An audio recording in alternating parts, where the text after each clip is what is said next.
tous, voici le dernier gagnant de Money Time. Et donc c'est Mido, on l'applaudit très fort. Merci. Merci beaucoup. Merci.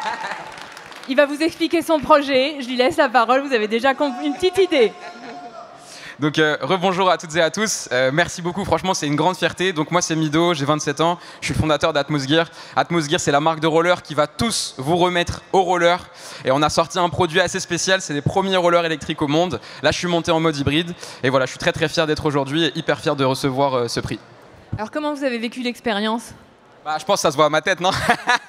Non, franchement, c'était exceptionnel. En fait, c'est dingue. Je pense qu'on a tous été surpris de la qualité de l'événement. Parce qu'en général, les éditions 1, elles sont pas faciles à organiser. Là, vous avez vu les choses en grand. Je trouve ça hyper inspirant, hyper gratifiant aussi. Parce que, en fait, en se baladant dans les couloirs, on rencontre plein de gens qu'on n'avait pas vus depuis un petit moment. Donc, c'est aussi le moment de se revoir, créer des synergies. Et je pense que, franchement, moi, c'est ce que je dis, c'est que là, dans les 5 années à venir, c'est le moment pour tous les porteurs de projets issus de la diversité et des quartiers de saisir leur chance. Et là, vous nous l'avez montré. Donc, merci à vous pour l'organisation. C'est dingue.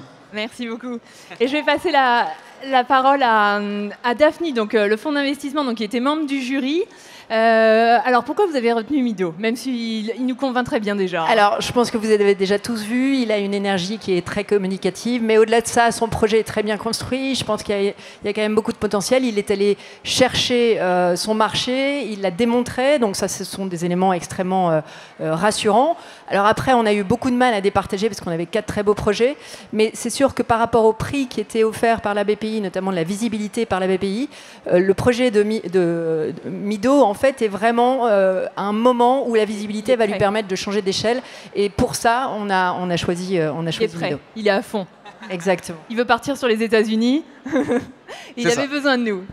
Un conseil peut-être pour les entrepreneurs qui nous écoutent pour aller sur la recherche de financement? Oui, le meilleur conseil, c'est de faire exactement comme Mido, c'est-à-dire d'aller très vite à la rencontre de son marché, d'essayer d'avoir des preuves de retour d'un marché par rapport à la solution qu'on a imaginée. Plus vite vous avez des preuves, plus vite vous avez des données, et vous pouvez les convaincre des investisseurs là-dessus. Donc ça, c'est le premier conseil que je donnerais, et je pense qu'on a un très bon exemple ici sur scène. Merci. Et puis vous nous aviez une annonce à nous faire, je crois. Alors oui, une grande annonce. Nous sommes très fiers avec Daphne et 3 partenaires, donc les déterminés, Live for Good et HEC. Je peux me permettre? Excusez-moi juste une minute, s'il vous plaît.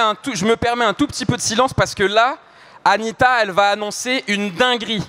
Quand je dis une dinguerie, c'est une dinguerie. Donc s'il vous plaît, un tout petit peu de silence pour que Anita puisse vous dire ce qu'ils viennent de lancer ce jour-ci. Bon, est-ce qu'on peut te recruter déjà? Voilà. Donc merci infiniment. Alors effectivement, avec Daphne, avec les déterminés, Live for Good et HEC, nous avons l'ambition de créer un fonds d'investissement qui est dédié aux acteurs de la diversité. Donc nous avons l'ambition de frapper fort, de financer une centaine de projets dans les prochaines années, essentiellement en amorçage, pour arriver assez vite, donner des tickets d'investissement qui vous permettent de changer l'échelle de vos projets.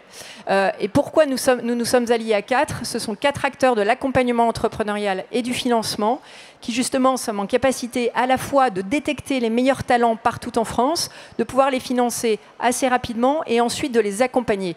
Donc Time4, c'est le nom de cette initiative, c'est le nom de ce fonds. Time4 n'a pas uniquement vocation à financer vos projets, mais il a également vocation à vous accompagner dans le changement d'échelle de vos projets. C'est pour ça qu'on s'est allié avec Live for Good, HEC et les déterminés, parce qu'on a vraiment cette brique d'accompagnement en plus du financement qui va venir vraiment changer la dimension de ce qu'on peut apporter au-delà du financement. Voilà. Et donc, ce fonds va être effectif dans le courant de l'année 2025. Et donc, nous sommes ravis d'ores et déjà de rencontrer vos projets pour commencer à vous connaître et commencer à réfléchir ensemble à la suite. Super. Bravo. Bravo. Mido, je te remets ton prix. Merci beaucoup. Et puis, une dernière nouvelle. En fait, Money Time, ça continue toute l'année. Le concours, il ne s'arrête pas. Alors, ce n'est pas sous forme de concours, mais on a une équipe au sein de BPI pour vous accueillir quand vous avez des difficultés de financement et vous orienter, comme on l'a fait aujourd'hui, vers les financeurs, vers les bonnes solutions. Donc, n'hésitez pas à prendre contact avec nous. Voilà. Et je ne sais pas si nous sommes sur la fin, mais un immense merci à la BPI pour l'organisation d'un tel événement. Ça sent je pense la que fin. c'est vraiment très qualitatif. Merci à tous. Merci. La musique? Il n'y a pas de musique? Il n'y a pas de musique? Juste, je ne sais pas si vous avez compris tous, hein. Le premier fonds d'investissement pour les porteurs de projets issus de la diversité. Là, il n'y a plus d'excuses, les amis, hein. Là, il y a je ne sais pas combien de millions qui vont être alloués pour les entrepreneurs des quartiers. Allez-y, saisissez votre chance. C'est maintenant. C'est maintenant, les gars. C'est bon, j'ai fini.